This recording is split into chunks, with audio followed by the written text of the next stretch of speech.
গত 7 তারিখ ও 14 তারিখ এসএসসির 2025-এর সেকেন্ড এসএলএসটি যে পরীক্ষাটা সম্পূর্ণ হয়েছে, তো সেই পরীক্ষার যে ফলাফল, সেই ফলাফলটা কিন্তু আমি আগেই আপনাদের বলেছি একটা ভিডিওর মাধ্যমে যে নভেম্বরের প্রথম দিকে কিন্তু পাবলিশ হতে চলেছে। আর তাদের যে ফাইনাল যে অ্যান্সার কি, সেটা কিন্তু তার আগে মানে অক্টোবরের শেষের দিকে কিন্তু পাবলিশ হবে। তো দেখুন, তার মধ্যে কিন্তু আবার একটা নতুন জিনিস উঠে আসছে। তাই নতুন জিনিসটা হচ্ছে, আমরা দেখেছিলাম যে এই পরীক্ষা শুরুর আগে একটা বিতর্ক দানা বেঁধেছিল যে যারা অযোগ্য, মানে এক কথায় টেন্টেড, তাদের নামের লিস্ট কিন্তু প্রকাশ করতে হবে। তো তখন সুপ্রিম কোর্টের একটা অর্ডারের সাপেক্ষে কিন্তু বেশ কয়েকজনের নামের লিস্ট প্রকাশ করা হয়, এবং যার সংখ্যাটা কিন্তু কম বেশি প্রায় 1806 জন। এবং তারপরেও কিন্তু বিতর্ক থেমে থাকেনি, কারণ তখন কিন্তু বিভিন্ন জায়গায় আমরা শুনতে পাই যে এই তালিকা কিন্তু সম্পূর্ণ তালিকা নয়, এখনও অনেক এমন প্রার্থী আছেন যারা কিন্তু টেন্টেড লিস্টেড এবং তাদের নাম কিন্তু এখনও প্রকাশ করা হয়নি। তো সেই মামলার হেয়ারিং ছিল, এবং সেই হেয়ারিংয়ের যে লেটেস্ট আপডেট আমি আপনাদের সামনে তুলে ধরব। মূলত সংবাদপত্রের প্রতিবেদন তুলে ধরব, তারপরে আমি কিন্তু সেই সুপ্রিম কোর্টের অর্ডারের সেই পেজটা আপনাদের সামনে তুলে ধরব, এবং তুলে ধরার মাধ্যমে আমি কিন্তু আপনাদের সঠিক সংখ্যাটা, কোর্টের দেওয়া অর্ডার অনুযায়ী সঠিক সংখ্যাটা কিন্তু আপনাদেরকে দেখানোর চেষ্টা করব।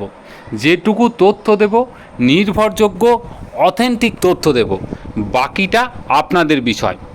দেখুন, প্রথমে আমি প্রতিবেদনটা আপনাদের সামনে ছোট করে তুলে ধরি। ফের অযোগ্যদের তালিকা বের করতে সুপ্রিম নির্দেশ। সুপ্রিম কোর্ট, আমি খুব সংক্ষেপে বলে দিই, অযোগ্যদের তালিকা বের করার জন্য যে একটা মামলা হয়েছিল, সেই মামলাতে কিন্তু অর্ডার দিয়েছেন যে আপনাদের মানে এসএসসির দ্বারা প্রকাশিত গত 30শে জুলাই 1806 জনের যে নাম অযোগ্য হিসাবে প্রকাশ পেয়েছে, তার বাইরে যদি কেউ অযোগ্য থেকে থাকেন, মানে টেন্টেড থেকে থাকেন, তাহলে তাদের নামের লিস্ট যেন অবশ্যই প্রকাশ করা হয়। এবং তার সাথে সাথে কিন্তু কবে রেজাল্ট পাবলিশ হবে এবং নিয়োগ প্রক্রিয়া শুরু হয়েছে কি না, এই বিষয়ে কিন্তু জানতে চান মাননীয় বিচারপতিদ্বয়। তো তখন কমিশনের আইনজীবী এবং তার সাথে থাকা কপিল সিব্বল বাবু তারা কিন্তু বলেন যে না, রেজাল্ট কিন্তু এখনও পাবলিশ হয়নি, তবে নভেম্বরের দিকে রেজাল্টটা পাবলিশ করা হবে এবং খুব দ্রুত নিয়োগের প্রক্রিয়া কিন্তু শুরু হয়ে যাবে। তখন মাননীয় বিচারপতি মহোদয় দুজনই কিন্তু উল্লেখ করেন যে তাহলে 24শে নভেম্বর নেক্সট হিয়ারিং আমরা রাখছি। কি বিষয়ে না, এই যে টেন্টেড আর আছে কিনা এবং তাদের যে পূর্ণাঙ্গ তালিকা সেই প্রকাশের বিষয়ে, এবং আপনারা এর মধ্যে নিয়োগের প্রক্রিয়াটা যেমন শুরু করবেন, তার সাথে সাথে একদম কিন্তু ক্যাটেগরি ওয়াইজ এই সমস্ত প্রার্থী যদি কেউ থেকে থাকে তাহলে তাদের কিন্তু তালিকাটা পাবলিশ করে দিন। তা এই হচ্ছে মোটামুটি এই অযোগ্যদের তালিকা প্রকাশ সংক্রান্ত কিন্তু আপডেট। দেখুন, এখানে আর একটা সংবাদপত্র আমি আপনাদের সামনে শেয়ার করছি, তা এটাও কিন্তু একই খবর কিন্তু প্রকাশ করেছে। তারপরে আমি আপনাদেরকে দেখাই যে আসলে দ্বন্দ্বটা কোথায়। দেখুন, কমিশন যে লিস্টটা প্রকাশ করেছে, সেই লিস্টটায় কিন্তু নাম আছে 1806 জন মতো, কিন্তু আমরা যদি দেখি সুপ্রিম কোর্টের অফিসিয়াল অর্ডারে, যেটার ভিত্তিতে কিন্তু এই যে চাকরিগুলো বাতিল হয়েছিল সেখানকার লিস্ট, এবং সর্বোপরি হাইকোর্টের ডিভিশন বেঞ্চে বা হাইকোর্টে জমা দেওয়া যে লিস্ট, সেই লিস্টটা যদি আমরা লক্ষ্য করি তাহলে কিন্তু দেখতে পাবো যে সেখানে যে সংখ্যাটা দেওয়া ছিল তার সাথে কমিশন যে সংখ্যাটা পাবলিশ করেছে তার কিন্তু একটা বিস্তর ফারাক আছে। এটা কিন্তু একটা শঙ্কার বিষয় বটে, কারণ কোর্ট কিন্তু বারবার বলছে, মানে মাননীয় সুপ্রিম কোর্ট, যে একজনও টেন্টেড যেন পরীক্ষায় না বসে। কিন্তু আমরা এদিকে দেখতে পাচ্ছি যে কমিশনের প্রকাশ করা লিস্ট আর কোর্টের জমা হওয়া যে লিস্ট এবং কোর্ট দ্বারা ভেরিফাই হওয়া যে লিস্ট, অথেন্টিকেট করা যে লিস্ট, তার মধ্যে কিন্তু একটা বিস্তর ফারাক আছে। তো এবার দেখিনি যে সেই লিস্টের সাথে কোন জায়গায় ফারাকটা আছে। দেখুন আমি আপনাদের সামনে সেই লিস্টটা তুলে ধরার চেষ্টা করছি। একদম সরাসরি এটা কিন্তু অফিসিয়াল অর্ডার কপি থেকে স্ক্রিনশট নিয়ে দেওয়া। পুরো অর্ডার কপিটা 825 পাতার, সেটা আমি আপনাদের সামনে তুলে ধরতে পারছি না, কিন্তু আমি লিস্টটা আপনাদের সামনে তুলে ধরছি।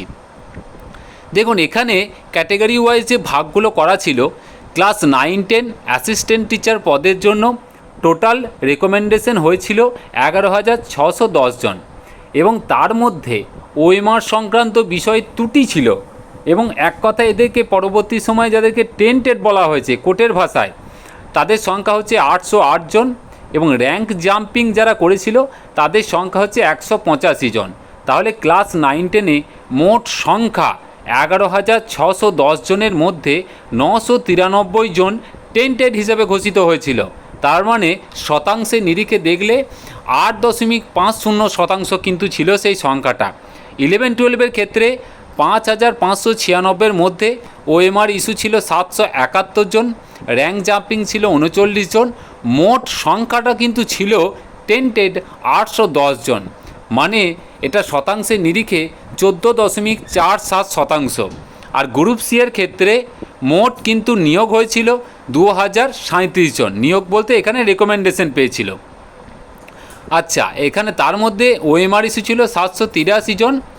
আচ্ছা, তার মানে আর এখানে র্যাঙ্ক জাম্পিংয়ের কোনো ব্যাপার ছিল না, এবং যেটা শতাংশের নিরিখে 38.43% কিন্তু ছিল। এটা একটা কিন্তু বেশ বড় সংখ্যা।